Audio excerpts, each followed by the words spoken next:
So I just saw The Flash, guys, and it was quite a mess, to be honest. But one thing it did right was that it had an emotional core to it with the relationship between The Flash, Ezra Miller's character, and his mother.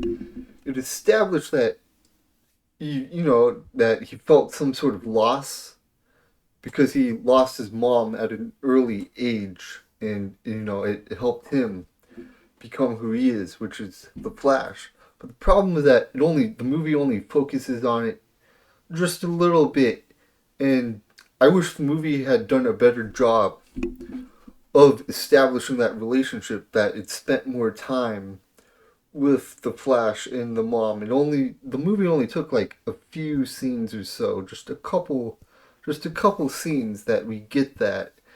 And I felt the movie would have done a lot better. We would have felt a more better connection for the mom. But at least the movie did establish that connection. But I would say that's the main positive of the movie. While the more I think about the screenplay of it, there's just a lot of narrative issues. As one, as Michael Keaton explained as Batman, yes, he does return as Batman, which is exciting. But as he does explain in the movie, that the whole multiverse time travel stuff, he uses a spaghetti analogy that it's just a big mess, and that's exactly what this movie is. It's a big mess. And what I mean by this is like, okay, he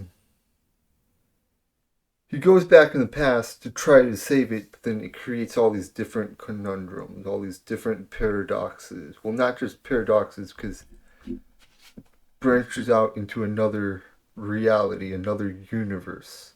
But then, he tries to save that one, but as much as he tries to save it,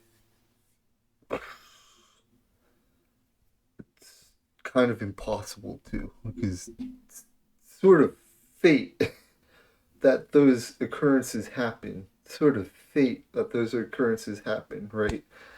And Supergirl is in the movie instead of Kal-El, and there's different consequences like that. But the main problem is that he has a character arc. The Flash has his character arc that he's supposed to learn the specific lesson that he can't always save the one that he loves because there's consequences. But personally, I think Spider-Man Across the Universe puts that a lot better than the Flash does. A lot better because kind of doesn't learn that lesson at the end because things still change, things still keep happening. And so that's the main narrative problem. He doesn't quite fully learn that lesson. But on top of that being a negative, the movie has terrible effects. Like they look like PS2 garbage. They look like come from PS2 era, PS3 era.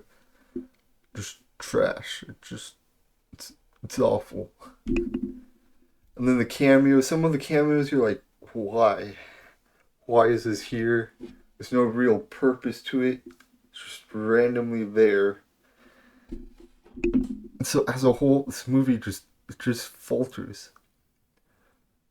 It just falters, but as it does better than most, is once again it establishes this emotional core between the relationship.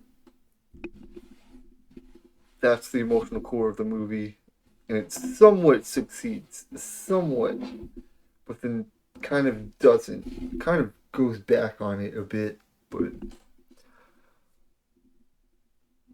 overall, because of that, I'd actually move the movie to a C plus in that area, C or C plus.